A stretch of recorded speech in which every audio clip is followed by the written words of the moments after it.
Oh yes, welcome back to Marvel Contest of Champions News. Happy Monday everybody. There's a brand new news, there's a brand new Monday, and there's lots of things going on in the community that we should be happy about, a little bit annoyed about, and well, frustrated about. So let's dive into the news. Yes, let's kick things off with good news. As we can see here, Catalyst Clash events are now free of charge. No 10k battle chips BS. This has been years in the making, and it's something that I do think is absolutely fantastic. Now, if they want to add in a tier 2 alpha or a tier 5 basic type event, I don't mind paying 10k battle chips for that. But yes, I do agree with this. This is definitely a positive start and a good bit of news. And continuing with the kind of good news type vibe, it looks like we got a significant drop from the 62 mil to get a 5-star Mr. Sinister. Now, it was a huge drop on all fronts.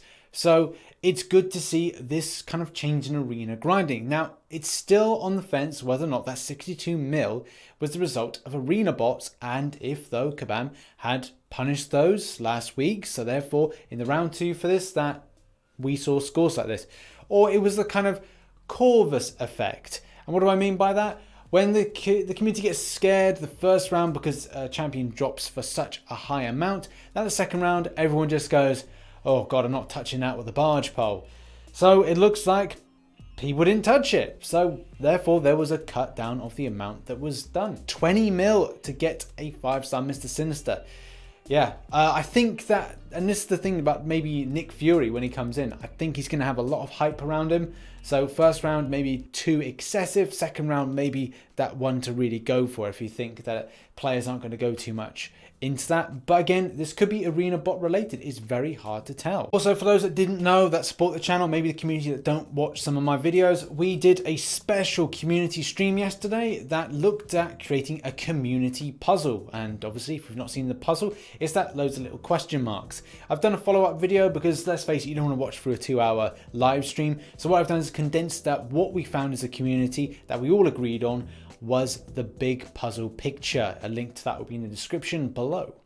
And now on to the most pressing and also fairly frustrating news, in that there's obviously a few bugs around and issues at the moment. The first thing being those that have received double Alliance Quest rewards. Yeah, okay, that's a bit unfair to a lot of the community that haven't received double the amount, but there are people that have. So at the end of the day, with a lot of things going on, I hope you just keep it, because the fact is it'd be a real trollish kind of behavior if Kabam then said they're going to take that back, especially with a few things that not seem to be doing right at the moment. So that is somewhat of a positive for some, but others will be going, where's mine? I wish I had double Alliance Quest rewards. Obviously quite a few people want people to keep this stum and just like not mention anything, but the fact is you should be able to keep this. Kabam made the error, they sent the stuff to you, so Kabam, don't take it back from them. It's just not fair if you do that.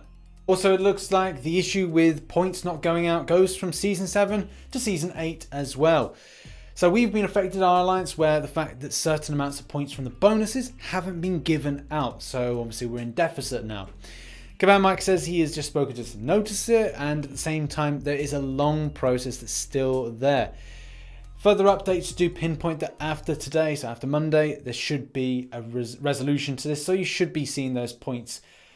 Well, hopefully we do, and hopefully this isn't a reoccurring thing from season to season, because last season it was annoying. This season it looks like the same thing again. Next up, and a few more images have arisen of the look and resemblance of Nick Fury and Captain Marvel. We all pretty know how Captain Marvel looks. We haven't really given much of a different side-on angle for Nick Fury. As you can see, this imagery here does show what he looks like. We've also got further information that we've got that type of evade, that fury boost for Captain Marvel as well. So that's pretty cool as well. More imagery, and then we've got this kind of cool, I think this will either be the winning kind of animation for Nick Fury after he's finished. He's just like standing there, obviously waiting for the next fight. And then there we go, it's like a still image of Nick Fury there. This article by Touch Arcade, they do touch on some of the aspects of his signature ability. One being the whole kind of decoy, life model decoy, where he kind of, well, he doesn't die, he comes back to life again. So that's going to be annoying. And even at a point of putting right here, facing off against him, you're going to be feeling angry. And like my hope is that he is scaled down for the event, the uncollected, because otherwise I think a lot of people are going to be pretty darn angry. So maybe undermining ability accuracy could be the way to go with this. So hopefully it's a case we're all kind of ready, we're studied up, and we can take the fight to these bosses. And obviously the point of not adding confusion, we have now got Captain Marvel Classic. Yes, the lovely rank 4 that I now own is called Captain Marvel Classic version. So it is what it is, I guess. And now it looks like the contest is under siege. 22.0 Changelog has been announced as well. This new event sees Intel and also sees some sort of recon-based mission, which is a weekly mission, which is kind of cool. It's nice to see these sort of returning back, and it's something obviously original. But at the same time, we've got to collect the intel to then spend in store. So I'm thinking that this will be a thing alongside something like the Vanquishing Blows type event when that was run. So expect maybe some solo missions in order to collect lots more intel to get lots of decent stuff. But yes, champion requirements have returned.